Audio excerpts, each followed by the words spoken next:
अध्याय 1। क्या, कब और कहाँ, कैसे। ऋषिता का सवाल। ऋषिता बैठी अखबार पढ़ रही थी। अचानक उसकी निगाहें एक सुर्खी पर पड़ी। 100 साल पहले वह सोचने लगी कि यह कोई कैसे जान सकता है कि इतने वर्षों पहले क्या हुआ था।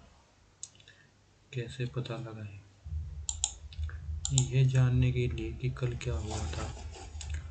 तुम रेडियो सुन सकते हो, टेलीविज़न देख सकते हो या फिर अखबार पढ़ सकते हो।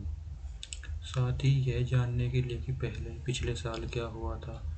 तुम किसी ऐसे व्यक्ति से बात कर सकते हो जिसे उस समय की स्मृति हो, लेकिन बहुत पहले क्या हुआ था यह कैसे जाना जा सकता है। अतीत के बारे में हम क्या जान सकते हैं।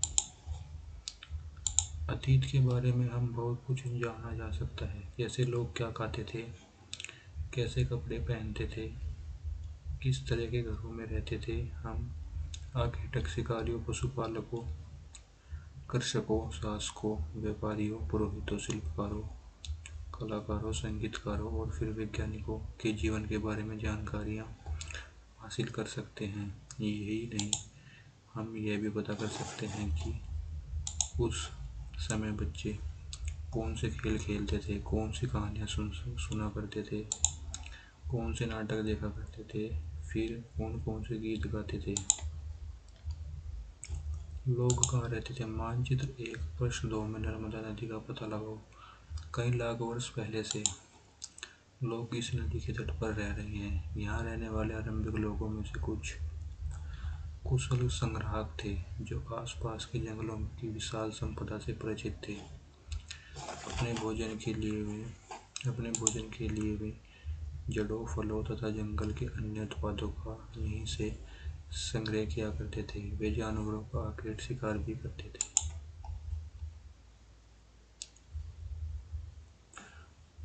अब तुम उत्तर पश्चिम की सुलेमान की किरतर पहाड़ियों का पता लगाओ। इस क्षेत्र में कुछ ऐसे स्थान हैं जहाँ लगभग 8000 वर्ष पूर्व स्त्री पुरुषों ने सबसे पहले गेहूँ तथा जौ जैसे फल को उपजाना आरंभ किया। उन्होंने भेड़, बकरी और गाय, बैल जैसे पशुओं को पालतू बनाना शुरू किया। ये लोग गांव में रहते थे। उत्तर पूर्व में गारो तथा मध्य भारत में विंध्य पहाड़ियों का पता लगाओ। ये कुछ अन्य क्षेत्र थे जहाँ कृषि का विकास हुआ। जहाँ सबसे पहले चावल उपजाया गया वे स्थान विंध्य के उत्तर में स्थित थे।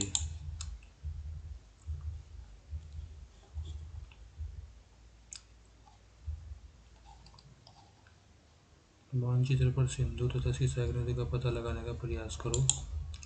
सहायक नदियाँ उन्हें कहते हैं जो एक बड़ी नदी में मिल जाती हैं। लगभग 4700 वर्ष पूर्व इन्हीं नदियों के किनारे कुछ आरंभिक नगर फले फूले। गंगा व इसकी सहायक नदियों के किनारे तथा समुद्र तटवर्ती इलाकों के नगरों का विकास लगभग 2500 वर्ष पूर्व हुआ। गंगा तथा इसकी सहायक नदी सोन का पता लगाओ। गंगा के दक्षिण में इन नदियों के आसपास का क्षेत्र प्राचीन काल में मगध, वर्तमान बिहार के नाम से जाना जाता था। इसके शासक बहुत शक्तिशाली थे और उन्होंने एक विशाल राज्य स्थापित किया था। देश के अन्य हिस्सों में भी ऐसे राज्यों की स्थापना की गई थी।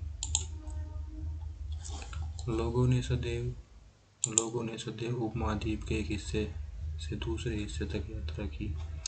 कभी कभी हिमालय जैसे ऊंचे पर्वतों, पहाड़ियों, रेगिस्तान, नदियों तथा समुद्र किनारों के कारण यात्रा जोखिम भरी होती थी। फिर भी ये यात्रा उनके लिए असंभव नहीं थी।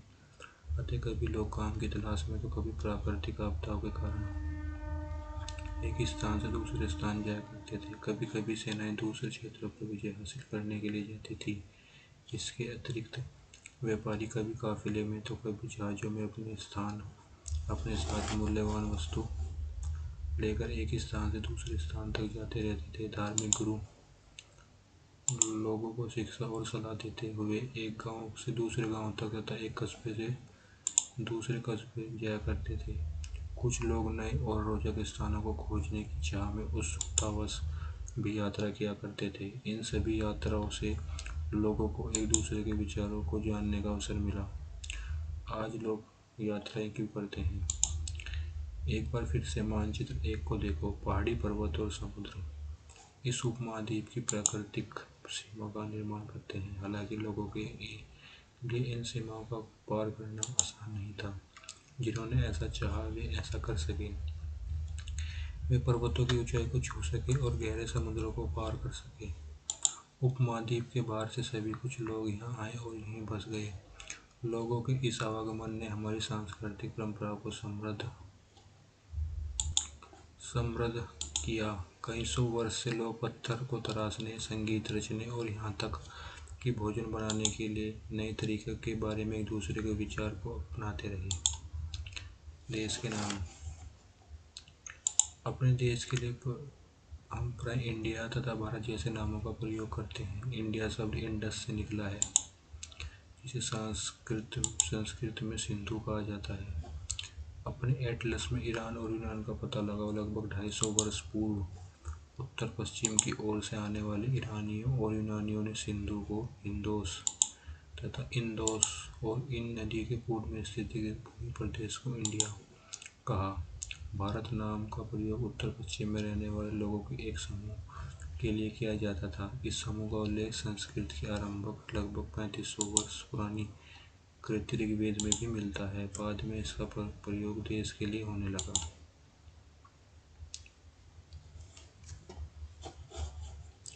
ताड़पत्रों से बनी पांडुलिपि का एक पृष्ठ। यह पांडुलिपि लगभग 1000 वर्ष पहले लिखी गई थी। किताब बनाने के लिए ताड़ के पत्तों को काटकर उनके अलग अलग हिस्सों को एक साथ बांध दिया जाता था। भुज पेड़ की छाल से बनी ऐसी एक ही पांडुलिपि को तुम कहाँ देख सकते हो। अतीत के बारे में कैसे जानें। अतीत की जानकारी हम कई तरह से प्राप्त कर सकते हैं। इनमें से एक तरीका अतीत में लिखी गई पुस्तकों को ढूंढना और पढ़ना है।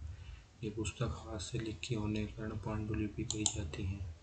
अंग्रेजी में पांडुलिपि के लिए प्रयुक्त होने वाला मैन्युस्क्रिप्ट शब्द लैटिन भाषा मैनु, जिसका अर्थ है हाथ से लिखना या हाथ से निकलना है। ये पांडुलिपियाँ प्रायः ताड़पत्रों अथवा हिमालय क्षेत्र में उगने वाले भोज नामक पेड़ की छाल से विशेष तरीके से तैयार भोजपत्र पर लिखी मिलती हैं।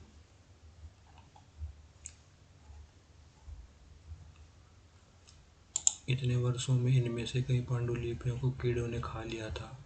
कुछ नष्ट कर दी गई, फिर भी ऐसी पांडुलिपि आज भी उपलब्ध है। प्राय ये पांडुलिपियाँ मंदिरों और विहारों में प्राप्त होती हैं। इन पुस्तकों में धार्मिक मान्यताओं और व्यवहारों, राजाओं के जीवन, औषधि तथा विज्ञान आदि सभी प्रकार के विषयों की चर्चा मिलती है। इनके अतिरिक्त हमें यहाँ महाकाव्य, कविता एवं नाटक भी है। इनमें से किसी संस्कृत में लिखे हुए मिलते हैं, जबकि अन्य प्राकृत और तमिल में है। प्राकृत भाषा का प्रयोग आम लोग करते थे। हम अभिलेख का भी अध्ययन कर सकते हैं। ऐसे लेख पत्थर अथवा धातु जैसी अपेक्षाकृत कठोर सतहों पर उत्कीर्ण किए गए मिलते हैं। कभी कभी शासक अथवा अन्य लोग अपने आदेशों को इसी तरह उत्कीर्ण करवाते थे ताकि लोग उन्हें देख सकें, पढ़ सकें तथा उनका पालन कर सकें। कुछ अन्य प्रकार के अभिलेख भी मिलते हैं जिनमें राजा तथा रानियों सहित अन्य पुरुष स्त्रियों ने भी अपने कार्यों के विवरण उत्कीर्ण करवाए हैं। उदाहरण के लिए प्राय शासक लड़ाइयों में अर्जित विजयों का लेखा जोखा रखते थे।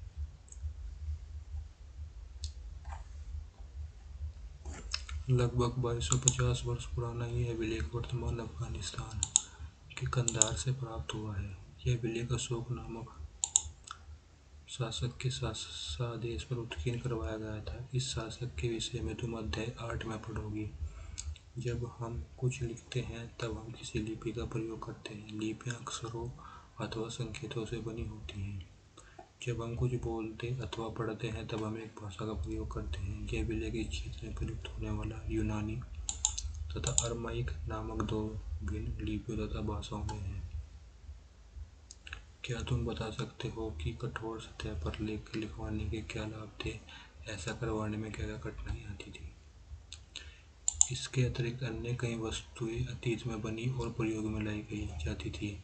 ऐसी वस्तुओं का अध्ययन करने वाला व्यक्ति पुरातत्वविद कहलाता था। पुरातत्वविद पत्थर और ईंट से बनी इमारतों के अवशेष, चित्रों तथा मूर्ति का अध्ययन करते थे। वे औजारों, हथियार, वे बर्तनों, आभूषण आदि